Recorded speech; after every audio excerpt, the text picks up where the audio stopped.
examining it within the context of the choices that the editor or redactor of the Haggadah had when it comes to the Seder and presenting the story of the four sons, and also try to see how the ambivalence with which we treat the Rasha, the quote-unquote wicked son, really gets to the core of some of the conflicting values and messages that we see throughout Jewish law, and even and especially at the Seder when it comes to children and others who may not have lived up to the dreams and expectations that we had for them.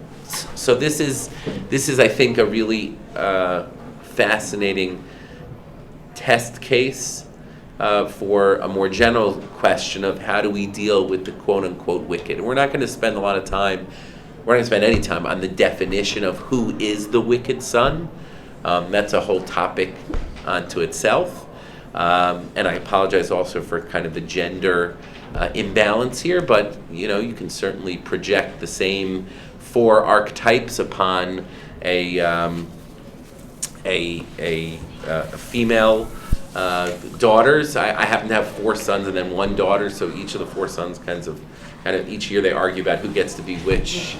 Thank God for the second Seder, we get to have dual roles. The understudy for each part gets another opportunity, and my daughter's kind of been handling the Manishtana, so at this point that's how we've divided up the different parts of the Seder, but certainly as my daughter gets older, I'm sure she's going to want to be one of the children as well. So we're gonna have to figure that out. We don't have a lot of time, right? Well, it's supposed to be till 1, so we're going to do our best to explore this topic. I gave you some images and some different renditions of the four sons on the front page, just because you learn a lot. Some of these are more recent Haggadah. The bottom left is the famous Shik Haggadah, which has kind of the image of the 19th century, late 19th century aristocrat as the Russian. It kind of looks like the penguin from the Batman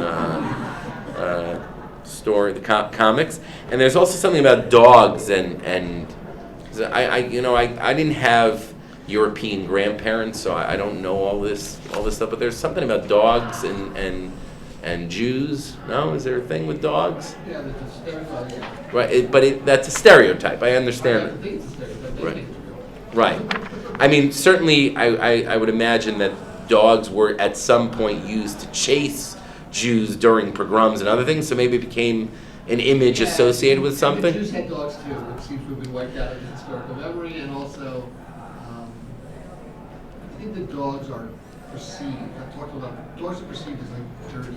Oh yeah. And so therefore, Jews are more sophisticated. We were more urbane. We didn't have these animals running around our houses like we did. So you do find in a lot of the renditions of the Russia dogs, in the top left, this is from like a modern day Haggadah. Yeah, that's like the biggest cell phone I've ever seen. That's very dated in the Russia's pocket. It's got the spiked hair, the dog, this dangling cigarette. I like just the images that we try to project. The middle right, you have the Roman gladiator as the image of the Russia, and the Tom always has sheep, right? There's a connection between sheep and the Tom, because Yaakov is the Ish Tam, and they're shepherds as well. So leaving aside the images, and also whistling is something. Whistling was also something that was frowned upon, correct? I remember my grandmother telling me not to whistle. I'm not exactly sure why, but if you look in that middle row, the image on the left has, what's the image of the Russia? The Russia's whistling. I'm not sure why. Right? Isn't that what that is? I don't know if you can make it out of here. Yeah. It looks like they're showing stuff coming out of his mouth. I've never heard that. Yeah, there's some I heard that. you know, That's my a grandma. European thing, like not just Jewish, like No, it's also Russian and Yeah? now American Jews told that story too. Yeah, this is just to kind of get us thinking. In the bottom right-hand corner, that's the Art Scroll Children's Haggadah. Apparently, the Russia is the one who doesn't have a button-down shirt in that. that's the Russia. So what I want to try to do today, we're not going to be able to do the comprehensive overview of the status of the Rasha in Jewish law and halachot relating to the wicked when it comes to the entire comprehensive corpus of Jewish law. What I'd like to do is take a look at the four sons as they're rendered in the Haggadah and compare it to two parallel, or actually texts which precede the text that we have in the Haggadah, and analyze the choices that the Baal Haggadah, that the author or the editor, redactor of our Haggadah made in characterizing the Rasha, and then also look at a biblical paradigm. And what I want to try to tackle is some of the ambivalence that emerges from how we interact with the so-called wicked child at the Seder. Because on the one hand, the child is there. The child is encouraged to ask. The child is part of the family unit. But on the other hand, the harsh response kind of sends the message, we don't want you here, or get out, or something to that effect. So what we're going to try to do today is unpack that ambivalence a little bit, and also take a look at a biblical paradigm that I think serves as an excellent model for what the Haggadah is trying to do. And then, if we have time, we'll show how, more broadly speaking, this reflects an ambivalence that exists, that's pervasive in Jewish theology and halacha, which ultimately I think will deepen our understanding of what occurs with the Rasha at the Seder. Okay? And I encourage everyone to participate and ask, and I'm going to ask people to read and comment along the way. So this is going to be as interactive as possible. Okay. What I'd like to do is, if you turn to the first page of sources, which is page 2 in the packet, the first thing we have is the Breita, is the Tannaitic text of the four sons. And this appears in rabbinic literature in 3 places, 3 different versions. It's very old. The Haggadah as we have it, each week we're going to try to tackle a different section of Maggid and try to really deepen our understanding of it. So this week we're tackling the four sons portion, but specifically the Rasha, but maybe we'll have a comment or two about the sons overall. So the four sons Breita, this Tannaitic text of the four sons is ancient. It goes back to the Tannaitic period. The Mechilta is a Tannaitic text, which means that we're talking about, just after the Second Temple. This is one of the pieces of the Haggadah which is really old. There are other parts of the Haggadah which were added on later on, but this is one of the things that's really old. And where does it emerge from? How do we get the four sons? So where it comes from, and I didn't give you the biblical basis for it. The biblical basis for it is that there are 3 different places in the Torah where the Torah refers to a question that your son asks or will ask. V'hayaki shelcha bincha. Maybe it'll be in the future they'll ask the question. So there are 3 different places in Shmot and Dvarim where that back and forth occurs, and there's a 4th place where it says v'higada levincha without a question being asked, and that's what gave rise to the she'eino yodei lishol. That there's a 4th son who doesn't know how to ask, but whom we engage nonetheless. So because the Torah has these 4 different responses to various questions that are either formulated or not even formulated in one case, that then becomes the basis that Chazal have for creating these 4 archetypes, these 4 different models of children.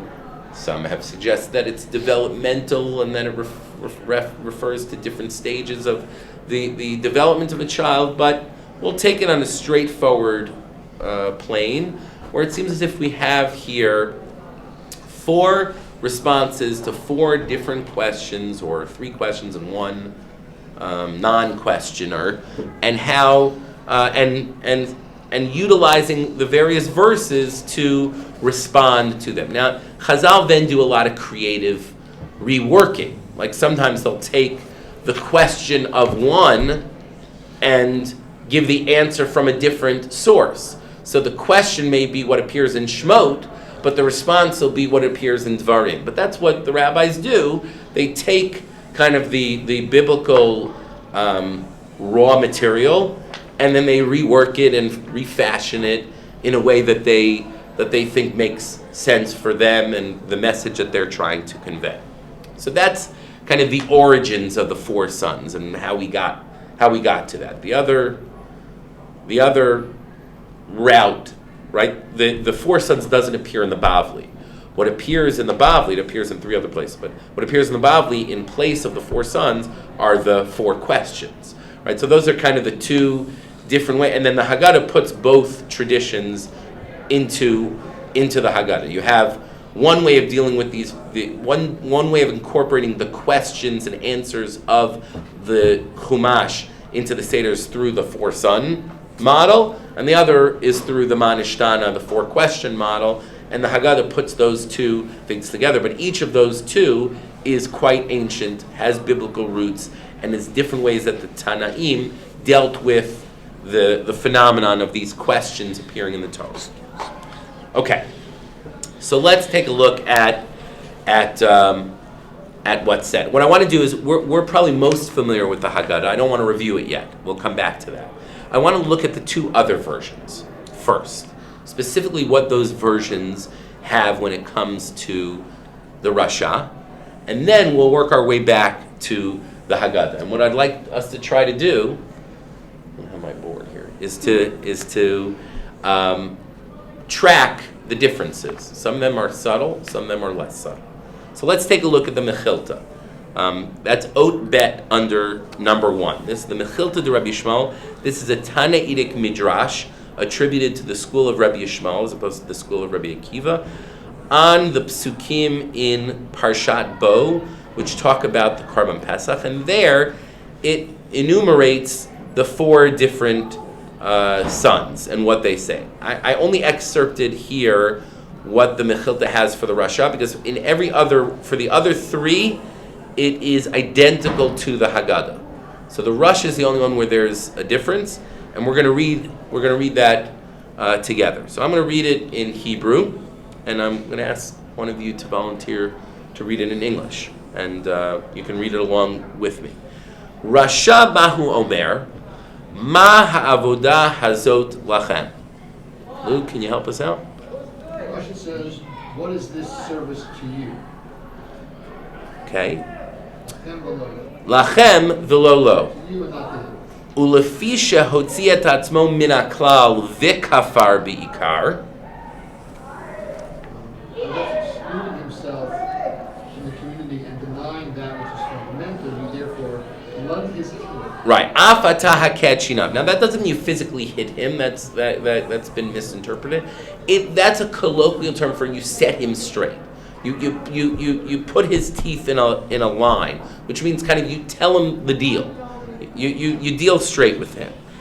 Ve'amor haketchinab ve'amor lo ba'avur zeh asa Hashem li b'tzeiti mimitzrayim li v'lo lecha ilu hayita sham lo hayita nig'al.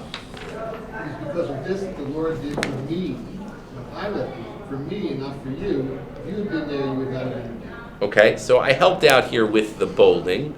What's the key difference between the text that we're familiar with from the Haggadah and the version of the 4 sons as it appears in this Mechilta? Yeah. Instead of saying him, it says you. Right. That's the big difference. So one small difference is, in the Haggadah it sounds like it's an if-then, or a since-then. Since he excluded himself, he has denied a fundamental principle. Here it's Ulefi shotziat atmo min haklal v'kafar b'ikar. He's done this and that. That's an important difference, but we're not going to spend a lot of time on that. It's subtle. But the bigger difference is who are we addressing when responding to the Rasha's question? In the Haggadah, we say, Ba'avur ze asa Hashem li b'tzeitim b'mitzrayim, li v'lo lo, ilu haya sham lo haya nigal. In the Mechilta, we say, li v'lo lecha, ilu hayita sham lo hayita nigal. We say, if for me and not for him. In the Haggadah, if he had been there, he would not have gotten out. But when it comes to the Mechilta, it's me and not you. If you had been there, you wouldn't have gotten out. How do you evaluate that difference? It's harsher. Which one is harsher? The you. Like Okay, you so in had- one sense, the you is hard. I've taught this one or two times before, and there's always a divide. Some people think when you directly address the Russian and say, if you had been there, you wouldn't have gotten out. Sometimes it depends on the tone and how harshly you're saying it. But think of it the other way too, like you're ignoring him. Like you're going to be the Russian. I'm sorry. You ask me the question, and then I say, I and you guys, we would have gotten out, but him wouldn't have gotten out. So again, I'm not sure. You can make an argument either way. Yeah. It sounds to me like he's not there. Right. Ignoring the Russia Not at the is I think in one at least in the Mechilta you're engaging, you're still responding, there's a dialogue, there's a back and forth. I tend to read it as the Mechilta is still engaging the Russia, and yes, you're responding in a somewhat harsh fashion, but I'd rather the person talk to me if I'm in the Russia's shoes than ignore me and pretend as if I'm not there and speak about me rather than to me. Almost sounds like the Russia is not there. As Right. I say. Right. The way we do it in the Haggadah, we hear the question and then set them straight, but without directly addressing them. Almost like ignoring them is the punishment. I think it's that he's not at the Seder. But the question is asked. It seems like he is at the Seder. That was Rabbi Riskin's fifth son, the assimilated one who's not at the Seder. But it sounds like the Rosh is still there and still engaged in some way, just maybe in a critical way. Let's take a look at the Yerushalmi, because this is the version of the Yerushalmi. Right below that is even more noteworthy for its differences. Okay, so here I printed the entire version because there are other differences along the way here that are noteworthy, and we'll make a comment or two on the overall four sons here. Tani Rabbi Chia. So this is the version of Rabbi Chia. Rabbi Chia was from the last generation of the Tanaim, a student of Rabbi Yehuda Hanassi, and he's known as the compiler of the Tosefta as well, which is another Tanaitic text. So again, this is an ancient text. The Yerushalmi is reporting a Tanaitic text. Keneged arba banim dibra Torah, ben chacham, ben rasha, ben tipesh, ben sheni yodei lishol. So here the Tam has a more pejorative. The simple son is now the stupid son, right? Which is interesting. The simple is much less harsh than the tipesh. So that's at least worth noting. Ben chacham mahu omer, ma ha'idut ve'achukim ha'mishpatim asher tziva Hashem Elokeinu otanu. That's actually not what the verse says, but in the version of Yerushalmi, the chacham includes himself, us. Right? If you look in the Haggadah, now you're allowed to go back to the Haggadah. The Haggadah has the question as it appears in the pasuk. Ma ha'idut ve'achukim ha'mishpatim asher tziva Hashem Elokeinu etchem. Which our God has commanded you. And that's always the question, why is the Rasha so much worse than the Chacham? Because in the version in the Haggadah, one says Lachem and one says Etchem. It's not all that different. Well, the Chacham does say Hashem Elokeinu, so that sounds like he's including himself in, but he still says Etchem. So the Yerushalmi makes that question moot, because it alters the Chacham's question to be that he's always including himself. Hashem Elokeinu Otanu. What is the ordinances and the testimonies which our God has commanded us? So that's a subtle difference. What's interesting is the response to the Chacham is totally different in Yerushalmi than in the Haggadah. Afata emor lo b'chozek yad hotzianu Hashem miMitzrayim mibeit avadim.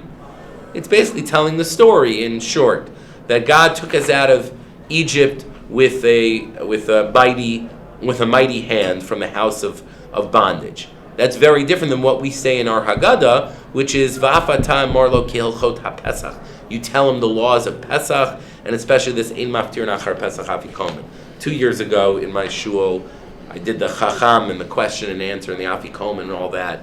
We're probably not going to get a chance to do that, but at least you know that's again, what's fascinating to me is the Baal Haggadah, the author, the editor of the Haggadah, is making choices when he compiles the Haggadah.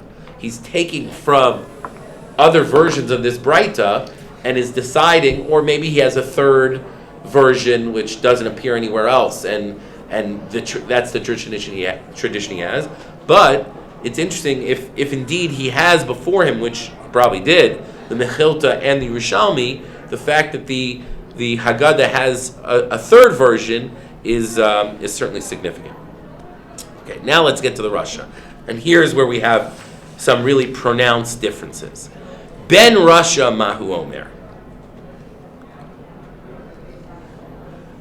Ma ha'avoda hazot lachem. But he doesn't stop there, right? There's a follow-up or an explication of the Rasha's question. That phrase is lifted from the pasuk in Shmot Yibet, and it appears in the Haggadah. But the Yerushalmi has the following follow-up. Ma ha'torah hazeh sha'atem matrichin aleinu b'chol shana v'shana. What is all this burdensome work you place upon us year after year? Cleaning the house, preparing for the Seder, eating the matzah, all this stuff. What is the point of it? It's so burdensome. It's so this heavy burden that you've placed on us year after year. And again, I'm embellishing a little bit, but not all that much, because the word Torah appears twice. Tircha means, burden and onerous kind of work. Ma Torah chazesh atem matrichin aleinu b'chol shana v'shana. So the version in the Yerushalmi seems to supplements the Rasha's question and makes it a more biting, mocking, cynical type of question. Okay, now let's look at the response. Mekevan shehotzi et atzmo min haklal. There's nothing here about kafar baker, but since he's excluded himself from the group, afatar morlo ba'avur zeh asa Hashem li. Okay, so far, so similar. Li asa le'oto ha'ish lo asa.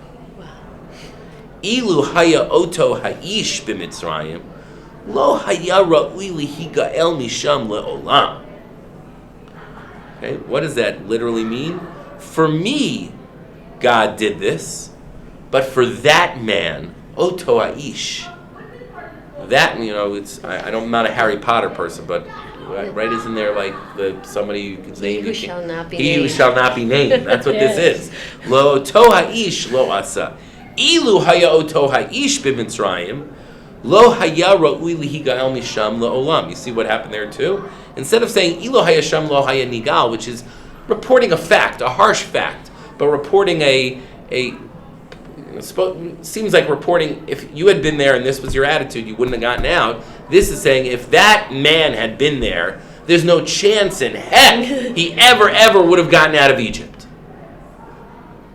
Okay? There's another piece to this. Who's Oto Aish often in rabbinic literature? Jesus. Right? So it might just be a coincidence that that's the term used here, but this is a demonizing move in the Yerushalmi. Maybe the reason why the lamb is used in some of the Might that be the reason why? The lamb is used in the imagery of Russia as a reference to Jesus. I thought the lamb was used with the tom. Yeah, it's usually with the tom because we were shepherds. Yeah, I think that's usually, it's always with the tom because Yaakov was an ish tam, and Yaakov was a shepherd, and I don't know. There's something about simple shepherding which goes It together. ties back to the tircha. Like if this is a polemic against early Christians who say you don't have to do all the laws, Right. and you It just really be does a good person. seem to have Yeah. a heavily polemical element to it. That, right? It's why are you burdening yourselves with all these commandments and rituals? You know, it's the spirit, not the deed.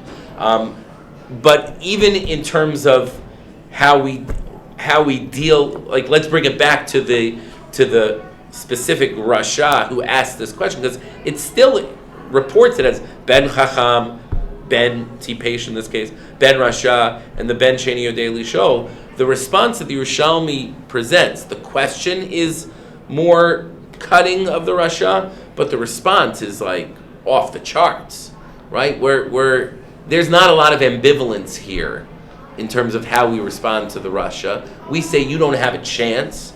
We don't. Right here, I think the leave a low of the Haggadah now seems like it's positioned somewhere between the Mechilta, where you're still engaging and saying leave a lecha, and the Yerushalmi, which is, he who shall not be named, that man never would have gotten out. And so what I think we have here, when you put it all together, and even the Ilu Lo Hayrayu Ligal Misham Olam, is you have a really fascinating decision and text that appears in the Haggadah. One which navigates the other texts which preceded, the other versions of this Braita which preceded, and does it in a really interesting and complex way. On the one hand, it doesn't give him the Yerushalmi treatment, doesn't do the Oto Ha'ish, doesn't say Lo Hayara'ui Lihigayal Misham La'olam, but on the other hand, there is a little bit of distancing rather than engaging directly and responding directly to the questioner. There's I'm talking to the other people at our Seder about him and communicating something through that as well.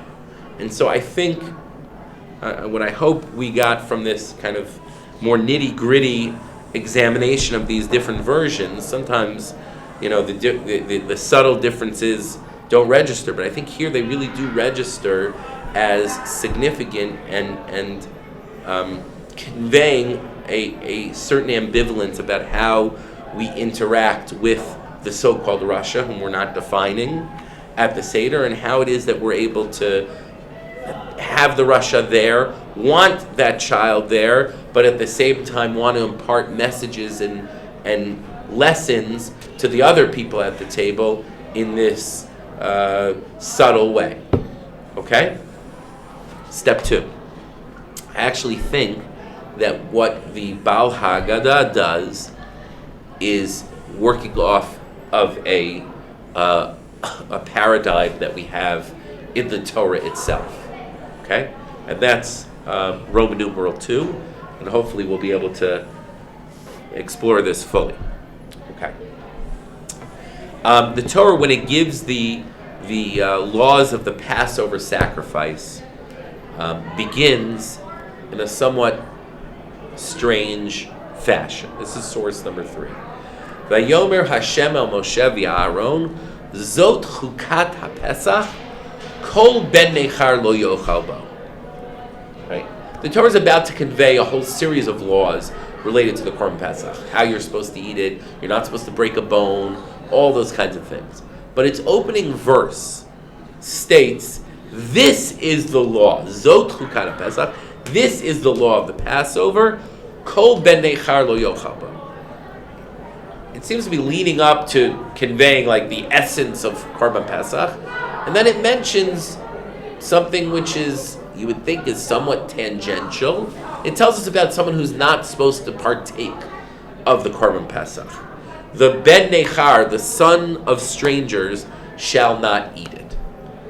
So why is this so crucial to us understanding what Korban Pesach is about?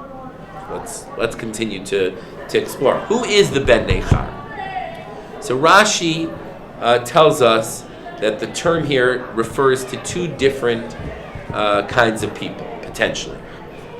Ben Nechar, sons of strangers, Shenit Nachru Ma'asav. Their actions have become estranged, La'aviv Shabashamayim, or their actions have estranged them from their Father in heaven. And who are these two? Who is this referring to? Rashi says, the Echad Nochri. It could either refer to a non-Jew. That's Rashi with a particular take on non-Jews, but non-Jews are not allowed to partake of Korban Pesach. Right? There are other Korbanot which they may be able to partake of, but Korban Pesach is a Korban which is particularistic.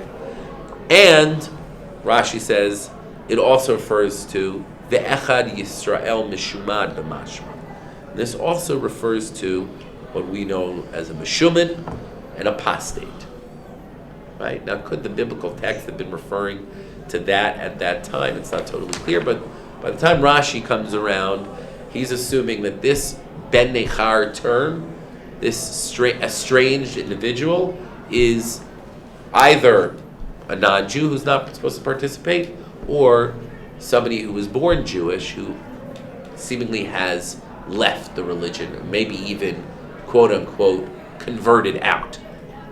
Okay. So what do we know about this Ben Nechar? So they can't partake of the Korban Pesach. And the Rambam makes clear that it's not even addressed, and here's where the Haggadah, the leave a low point manifests itself in the Ben Nechar. It's not actually a prohibition on that individual, it's a prohibition on those feeding or partitioning the Korban Pesach. You are not supposed to include that person in the Korban Pesach. The Rambam writes this in the Hakdama to Hilchot Korban Pesach, Shelo Yachel Mimenu Mumar Mishumad, a rebel should not eat from it. And then in the actual halachot, he says, Hama'achil Kazai Min HaPesach, Bein Mi Pesach Rishon, Bein Mi Pesach Sheni, L'Mumar L'Avodah Zarah, Harei Zeh Over B'lo Taseh, Ve'eno Lokev Al Makino To Makat Mardut, U'ben Nechar Amur Torah, Zeh HaOved El Nechar. So the Rambam says that anyone who gives an olive-sized portion of a Passover sacrifice to an idolatrous rebel, they violate the prohibition. Not that the other individual violates it. It's a prohibition on those who are giving out the Korban Pesach. Okay. And the Ralbag... Out of curiosity, what would be the punishment? So the Rambam says the punishment is, you don't get malkut, you don't get lashes, but you get rabbinic makat mardut. That there is some kind of modified lashes that are associated with it. And since it's feeding another, it's not a direct action, right? The actual action which violates is the eating, but since you didn't do the eating, you just facilitated eating, you can't get the actual lashes. It's not a lav sheyesh bo ma'aseh. It doesn't involve a specific action on your part which triggers the prohibition. So the Ralbag Gersonides spells out the point that the Rambam implies and says, V'hu mevur shadot ha-mitzvah. This commandment is not addressed to the Ben Nechar, ki eino mekayim mitzvot Hashem yitaleh. Because he's not interested in fulfilling God's commandments. He's not the address here. Aval tzivta lanu shelo nachileu mibsar ha-pesach ki mitzvot ha-Torah kulam heima anshe Torah. This is addressed to us, the people who are in the circle, the people who are part of the team. We're supposed to refrain from facilitating the Ben Nechar from participating in the consumption of the Korban Pesach. Okay, so where does the ambivalence come in? This is fascinating. Take a look at source number 8. This is the other, the Mechilta de Rabbi, also same time as the Mechilta of Rabbi Shmuel, but from a different school. This is from the school of Rabbi Shimon Bar Yochai. So that pasuk, Kol ben Zochulat HaPesach, Kol ben Nechar lo yochal bo. Let's look at what the Mechilta, how it interprets, how it comes up with some fascinating drasha. It starts off with what's called a hava meaning, what you might have thought. Yachol yifsol et chabura haba imo. I might have thought, what happened in the days? They used to roast the Korban Pesach, and then they partake. Everyone at the Seder would partake of it. You also had to have in mind who was partaking ahead of time. It was a very deliberate and elaborate kind of process. So the Mechilta Rashbi raises the following question. Let's say someone who's not supposed to partake of the Korban Pesach is at your Seder, is at your eating of the Korban Pesach. Does that ruin it for everybody? Does that disqualify all of us from partaking? If we let him partake, if we count him in, we're trying to bring him back. We want to reach out. So says he's willing to come to the Seder. Great. We're going to give him a piece of meat. Does that ruin it for all of us? So Mechilta Rashbi says the following: Yachol yifsol et hachabura imo. You might have thought that he would disqualify the whole group together with him if he partakes, or if we allow him to partake. Talmud Lomar zot. The phrase or the word zot, this specific, it's restrictive. Ein posel et hachabura haba imo. He's not supposed to partake. You're not supposed to give him of the Korban Pesach, but he doesn't undermine everyone else's fulfillment. Everyone else can still partake. Lo yochal bo, this is the second drasha, he does not partake of it. He shall not eat the Korban Pesach. Bo edo ochel, he doesn't eat from the Korban Pesach. Aval ochel hu b'matzah u'v'maror, but he eats the matzah and the maror.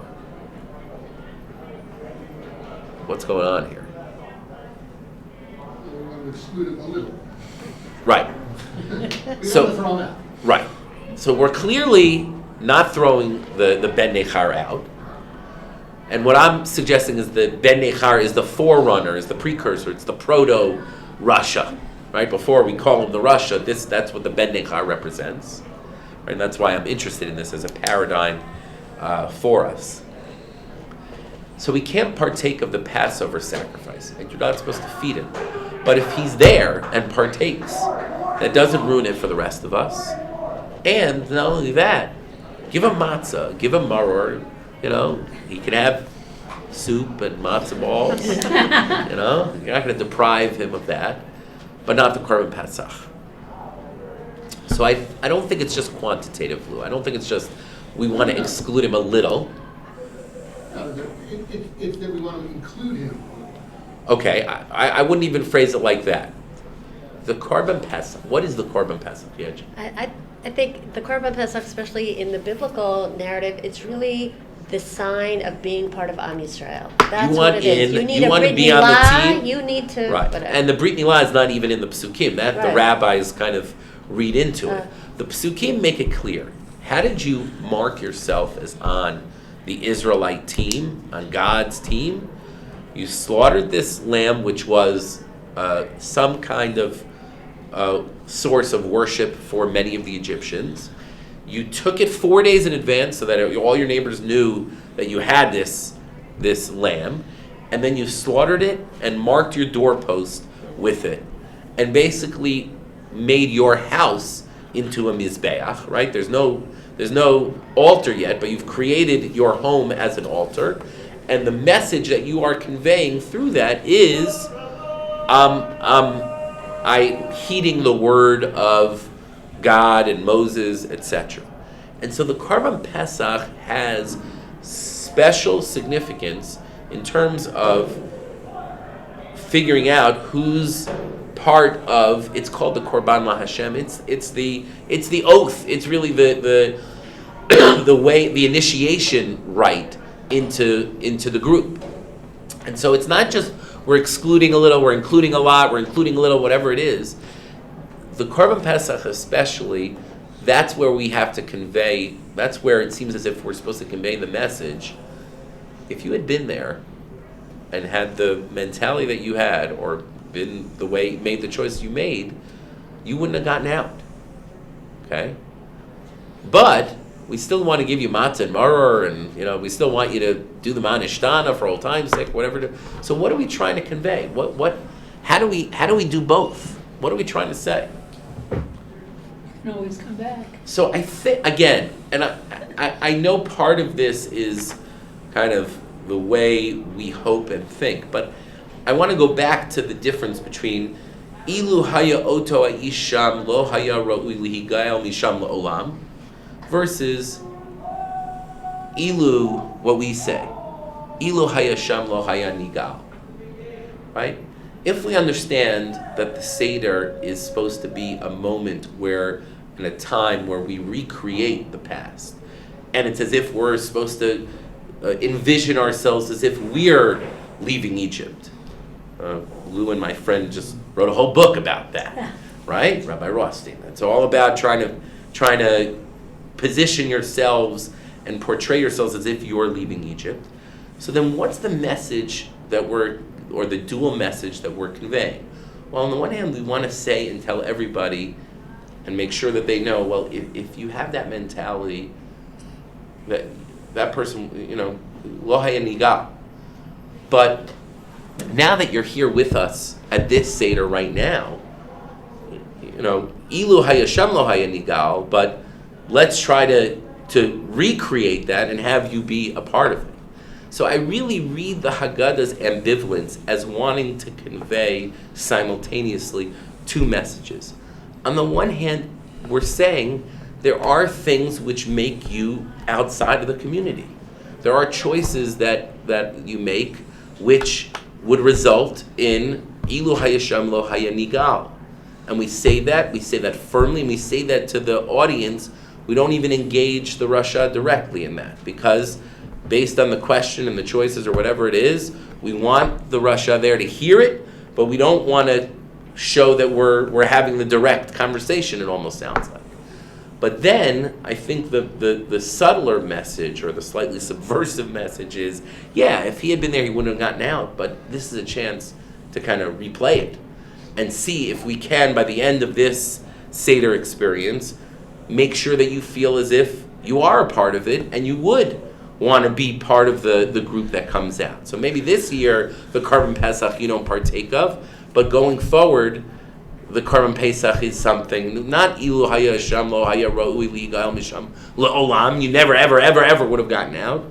But given the circumstances now, it's important that we convey this, and that's hard for us to do. I think that message has gotten very hard for limits and setting.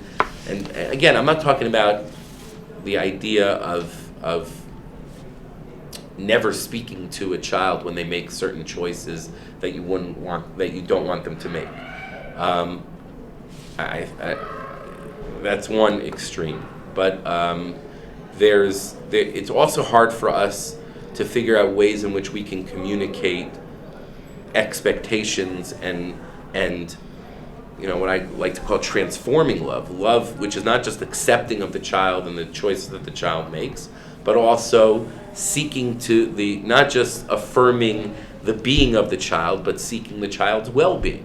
And that's really what we're trying to walk, the tightrope we're trying to walk at the Seder. On the one hand, we want the Rasha there, and we want to say, "Come on out with us," and let's take two and try to bring you out of Egypt with us. But we also want to say, "Ilu haya sham lo haya nigal," that had you made the choices that you're making or suggesting, you wouldn't have gotten out. And I think the Ben Nechar provides us with this dual message, which sounds ambivalent, sounds wishy-washy, but I think it's really not. It's conveying simultaneously disapproval in a firm way and saying, yeah, there's certain limits, and once you cross that, you're out. Ben Nechar, you're identifying as part of another community, but at the same time, we want you can be here. You don't ruin it for the rest of us. You're going to eat matzah, you're going to eat maror, and you're going to be part of the Seder experience. What we have in a nutshell at the Seder is this kind of dual messaging that's really reflective of halacha more generally. And so we don't have the time to get into that. But if you take a look at some of the sources that you have, and I gave you a lot of sources. There does seem to be this ambivalence. Let me just take one example. Let's look at source number 14 just for 1 second. Right? Some of the other ones are more well-known. This is a real halachic. There's a huge discussion in the Middle Ages about what do you do about 14 on page 3. We're jumping around. What do you do with this aforementioned mishumad, a child who converts out when it comes to practices of mourning? We'll take a look at this rush for a second. The hadam rinan bishat yitziat neshama chayav likroa. In the old times, they used to tear kriya as soon as the person passed away. It was more of a spontaneous response. As opposed to nowadays, we most often do it as part of an orchestrated, more formal response at the time of the funeral. So the Katav Rabbeinu Meir Sheshama b'Shem Harav Rabbeinu Yonazal Dahani Mili Adam She'eno Rasha. This is if a person lost a relative who's not wicked. Adam Rasha, the Chashud, Ein Adam Chayav Likroa. But for someone who is wicked and suspect, then you don't have an obligation to tear kriya. Ela adarabba, rather just the opposite. Yesh lismoach, you should rejoice, right? Kidichtiv ba'avod rishayim rina, right? There's celebration at the downfall of the wicked. The katav de lo nihira, and Rabbeinu Meir, the Maharami Rottenberg, said, I don't agree with that. Damrina beperka oreg, because we learned in Masechet Shabbat. Lema zedome, what is this comparable to when a person dies? L'sefer Torah shenisraf shechayav likroa. Just like if a sefer Torah were to be destroyed in a fire, you'd have to tear kriya. So too a human being. Pirush Rashi hatam va'af nishmato shel Yisrael domelo she'en lo reik shebehen she'en bo Torah mitzvot. Rashi explains that everybody's got some good. There's no empty person out there who has no Torah and mitzvot. Elanirali shechayav likroa ala kol b'shat yitziat neshama. Levad mimumar lavodah zara. Unless you've crossed the point where you've converted to another religion, and a pagan religion at that, then you might not do kriya. Shekola modeba kofer b'chol Torah kula. Okay. Okay, we'll take a look at the source right below this, because this is where it gets very personal.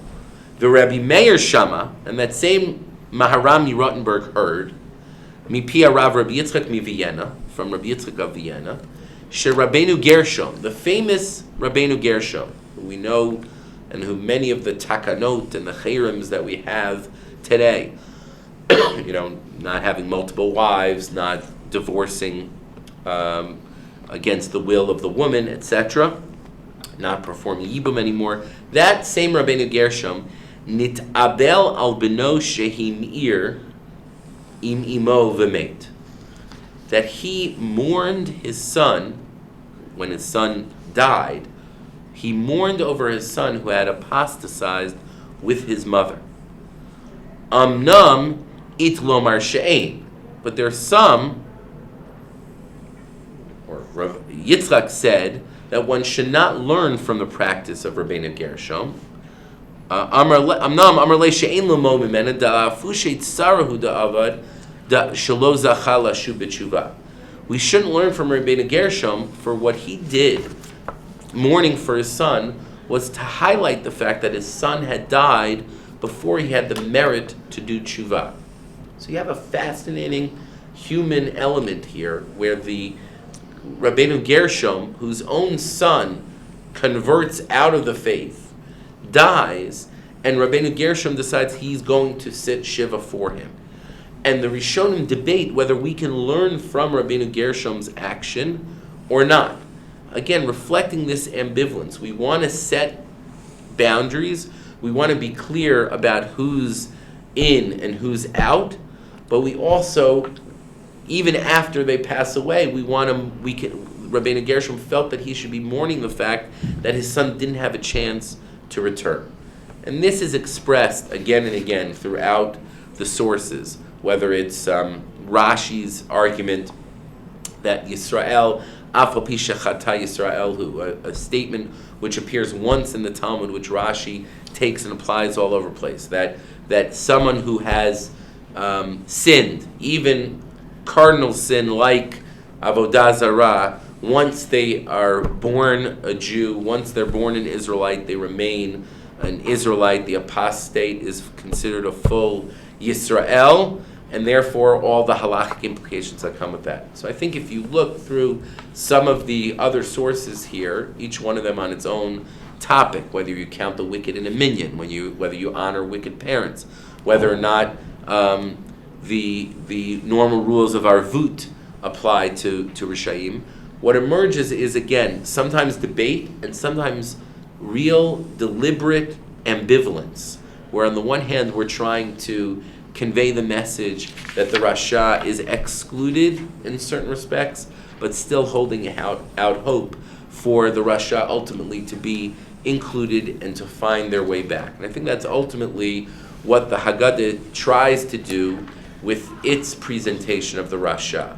It has certainly the statement, Ilo hayashem lo haya nigal, but I think it also is subtly trying to convey, contra to the Yerushalmi, that if indeed we have the opportunity to bring you with us in the here and now, we will do so. All right? Next week, I think we're going to do the story of the rabbis in Bnei Brak. We'll take a closer look at that. Okay? Have a great day, everybody. Thanks for coming. Thank you. Bad weather. Hopefully